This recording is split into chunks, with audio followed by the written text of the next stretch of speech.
ఇలాంటి మరెన్నో వీడియోలు చూడడానికి like, share, subscribe and comment. ఈరోజు ఈ వీడియోలో 2026 సంవత్సరంలో మాఘమాసంలో భాను సప్తమి తిథి ఎప్పుడు వచ్చింది? భాను సప్తమి ప్రాముఖ్యత ఏమిటి? భాను సప్తమిని ఎలా జరుపుకోవాలి? భాను సప్తమి పండుగ కథ గురించి తెలుసుకుందాము.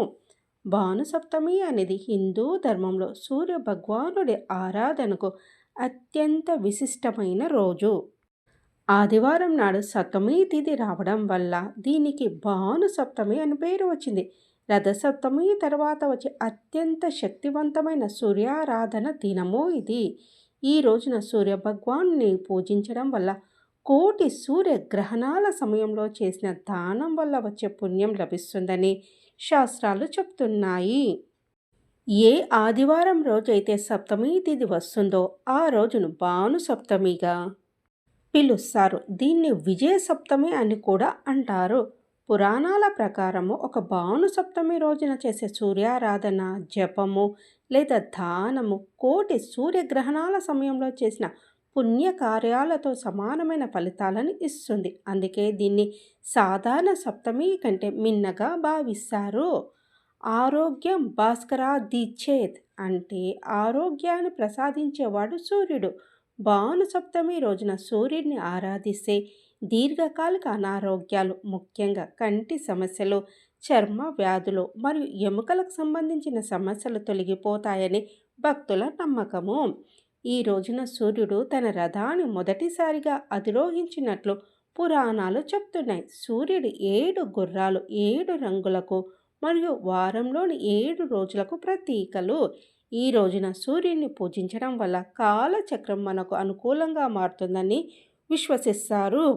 ఎవరైతే భాను సప్తమి వ్రతాన్ని ఆచరిస్తారో వారికి తెలుసో తెలియకో చేసిన పాపాలు నశిస్తాయని, సమాజంలో గౌరవ మర్యాదలు పెరుగుతాయని భవిష్య పురాణం చెప్తోంది.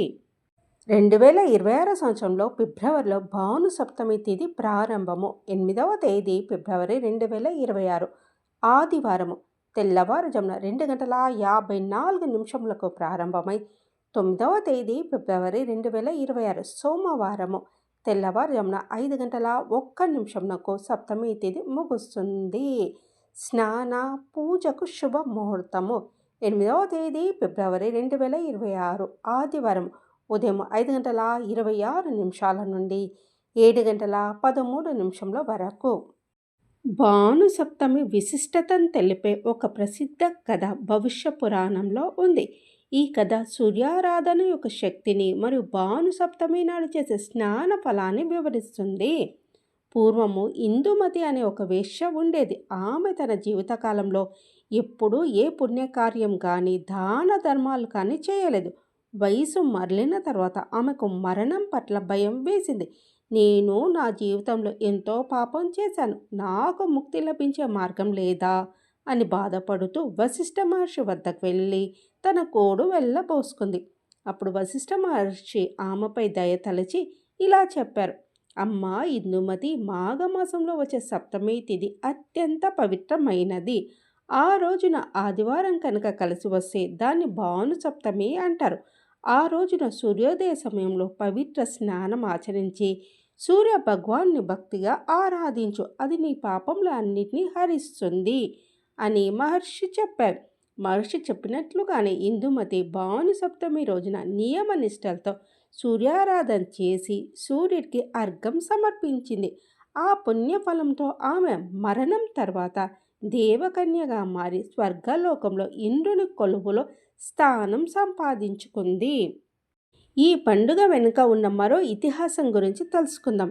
సూర్యుడు మొదటిసారిగా తన 7 గుర్రాల రథంపై ప్రపంచానికి వెలుగునివ్వడానికి బయలుదేరిన రోజే ఈ భాను సప్తమి అని చెప్తారు. అందుకే ఈ రోజున సూర్యుని జగచ్చక్షువు అనగా ప్రపంచానికి కన్ను అని పిలుస్తూ పూజిస్తారు. భాను సప్తమి నాడు ఎవరైతే సూర్యుడికి ఇష్టమైన పరమాన్నాన్ని నైవేద్యంగా పెట్టి పేదలకు దానం చేస్తారో వారికి 7 జన్మల వరకు దారిద్ర్యం ఉండదని పురాణ వచనము. భాను సప్తమిని ఎలా జరుపుకోవాలో తెలుసుకుందాం. భాను సప్తమిని జరుపుకోవడం వల్ల ఆరోగ్యము, ఆయుష్ మరియు కార్యసిద్ధి లభిస్తాయి. అరుణోదయంకు ముందే నిద్ర లేచి స్నానం చేయాలి. స్నానం చేసే నీటిలో కొంచెం గంగాజలము, ఎర్రటి పూలు, అక్షంతలు వేసుకుంటే శుభప్రదం. నదీ స్నానం మరీ మంచిది. స్నానం చేసిన వెంటనే సూర్యభగవానుడికి అభిముఖంగా నిలబడి ఒక రాగి పాత్రలో నీరు తీసుకొని అందులో పసుపు, కుంకుమ, ఎర్రటి పూలు వేసి 2 చేతులతో పాత్రను ఎత్తి పట్టుకోవాలి. నీటిని ధారగా వదులుతూ ఓం సూర్యాయ నమః లేదా ఓం గృణి సూర్యాయ నమః అనే మంత్రాన్ని జపించాలి. పూజా గదిలో సూర్య భగవానుడి పటము లేదా విగ్రహాన్ని ఉంచి గంధం, కుంకుమతో అలంకరించాలి. ఎర్రటి రంగు పువ్వులు, ముఖ్యంగా మందార పువ్వులు సూర్యుడికి చాలా ఇష్టం.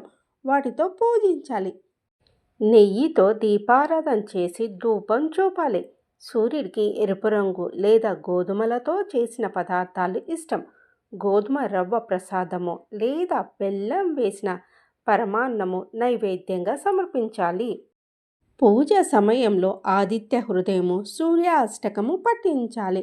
భాను సప్తమి రోజున దానం చేయడం వల్ల అక్షయ పుణ్యం లభిస్తుంది. ముఖ్యంగా గోధుమలు, బెల్లం, రాగి వస్తువులు లేదా ఎర్రటి వస్త్రాలను పేదలకు లేదా బ్రాహ్మణులకు దానం చేయాలి.